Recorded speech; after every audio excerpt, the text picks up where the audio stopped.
Magandang araw mga ka-K-Stories. Malungkot na video nga ang update natin ngayon mga Kalingap. Dahil Kalingap Dan ay maooperahan. Pero bago natin simulan ang video mga ka-K-Stories ay pwede po kayong mag-subscribe sa ating munting channel.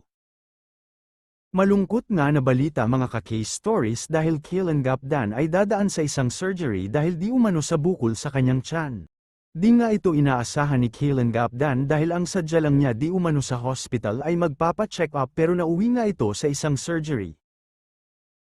Nakita nga ng doktor ang bukol ni Kalingap Dan sa may tiyan kaya napagdesisyonan nila na tanggalin na lang ito dahil pangit nga naman ito sa katawan.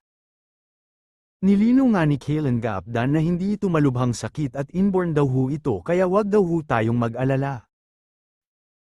Nakakalungkot naman isipin dahil sa buong buhay ni Kalingap Dan ay ngayon lang daw siya nakaranas na ma-ospital o ma-operahan.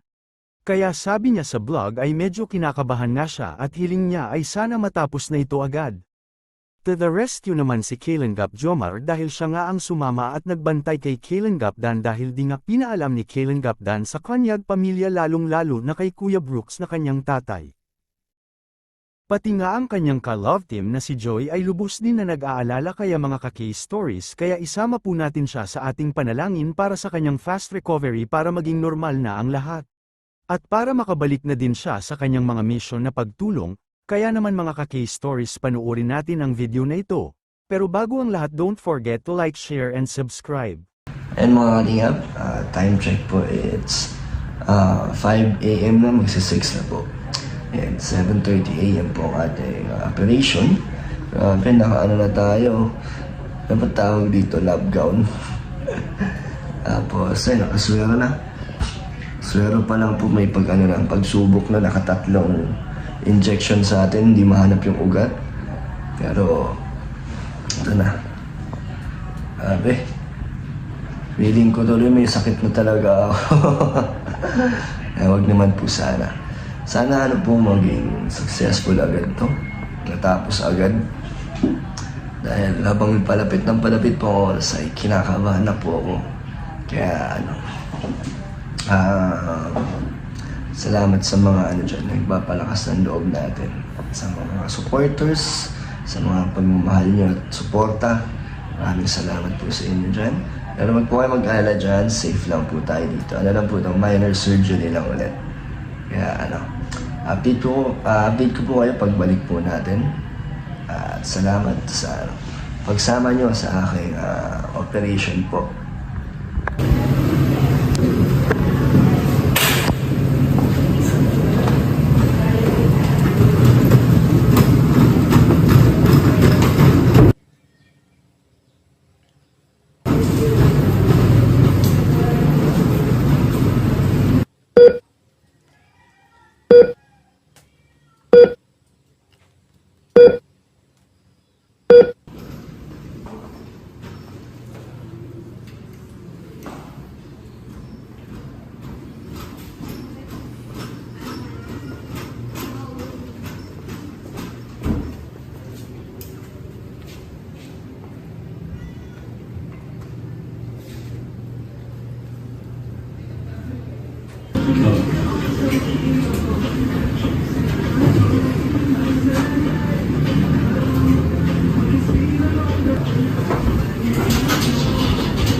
So mga kalingap, ito na po ang ating kalagayan pagkatapos ng ating successful operation.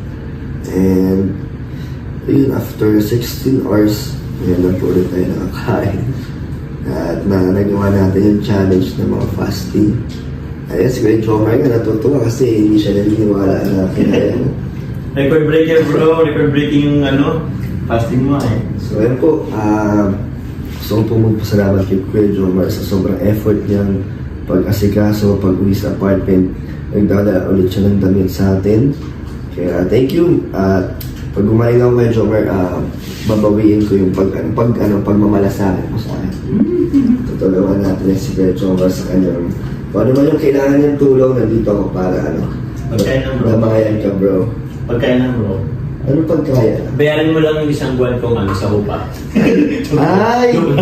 Ay sige, lagi ka naman sa Nabwa. Joke lang. Joke. Pero yun nga, pag kailangan mo bro sabihan mo lang ako. Sige lang bro. Isang katok ka lang, isang one door away lang ako. Ano? One door away. Wonder away. Literal wonder away. At ayun, so thank you syempre kay Michael din na nakabisita ulit sa atin. So check tayo. And si Kuya Brooks kanina nandito na kita Elena. Pinapunta ko na kasi nag-aalala para magkaroon sila ng peace of mind. Parang pinabisita ko na kahit na hindi pa ako masyado okay kanina kasi halos kakatapos ng po ng operasyon ko, syempre anesthesia. Tapos ngayon, ito po, masakit siya. Hindi ko pa alam sa mga susunod na araw. Sabi ng doktor ay meron pong actually hindi na siya naging minor surgery, naging na siya major kasi mas malaki and may iba pa silang nakita nung pagkabukas ng ko. Pagbukas ng tiyan ko, iba pala yung nakita no, sa ultrasound. So may mas may mas malalim pa. Hindi ko lang alam yung term. Pero yun na yun, may mas malalim at mas malaki pa yung nakuha. And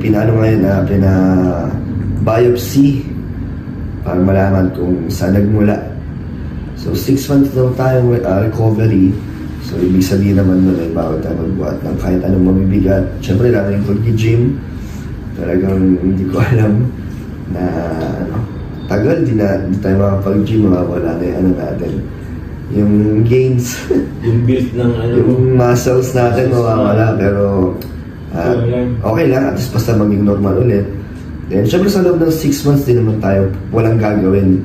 Siguro 1 week lang nito ng pahinga ko, makakapag na ulit ako, makakapag-vlog, makakapag-punta ulit sa mga beneficiary natin. At syempre makakapag-enjoy pa rin. Kaya kailangan natin syempre ng suporta habang nag-recover tayo. And ito nga pala mga kanya pa, huwag niyo pong sana huwag kayo magalit o magtampo kay Joy. Dami ko po kasi nakikita sa mga live na hinahanap si Joy or nagtatanong kung ba't hindi pumunta dito. Nababasa ko, may mga message din kung nakadalaw ba si Joy or ba't hindi pumunta dito.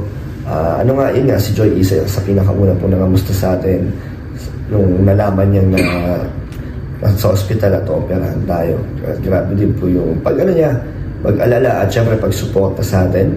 And ako din namin nagsabi, and kanina nga nabasa ko nung pagkatapos ng operation ko, na medyo nagising-gising na ako, may message si Joy na yun nga, gusto daw pumunta, nagtatanong kung hanggang kailan tayo naka-admit dito at gusto niya makabisita. And ako na lang nagsabi na wag na kasi syempre alam ko bumili siya sa bahay nila at ayoko din makaabala ng sa oras niya, kahit alam kong gusto niya, kaya na-appreciate ko talaga yun. Ako na lang po nagsabi na unang tumuloy kasi baka lumabas na rin tayo. Ayoko rin kasi talagang magtagal dito. Kaya ayun po, nandyan po ang suporta ni Joy kahit wala po siya dito. And sa inyo lahat po, maraming salamat po doon sa mga nag-pray para sa akin po. Grabe, salamat po sa inyong lahat na concern po kayo sa akin. At ito po, successful po ang ating operasyon. Nagulat lang ako sa nangyari kasi wala na akong malay po nun eh. Talagang pagkapasok sa OR, injection na lang po ako, nakatulog pagising ko, nasa recovery room, pagising ko, nasa recovery room na ako. May mga konting malay pero hindi pa straight yung hindi pa ako masyadong conscious. Hanggang eto, nararamdaman ko na po unti-unti yung sakit. Lalo na pag nawala na yung visa na anesthesia. Basta at least thank you Lord na naging successful kahit na may iba palang naging findings sa atin. Kaya at least okay na. Sabi naman ng doktor, walang problema. Kaya huwag na po kayo mag-alala, tuloy po tayo sa ating mission. At syempre, sa Danjoy community, grabe sobrang na-appreciate ko po yung mga message nyo. Ang lalalim po, grabe. Ramdam ko po yung pagmamahal nyo bilang hindi na isang supporter, bilang magulang din. Kaya thank you so much po sa inyo lahat. And kay Kuya Jomar ulit, thank you. Sige bro. Welcome. So, ayun po mga kalingap, kita-kits po tayo ulit sa ating mission. Maraming salamat po ulit. God bless po sa inyo.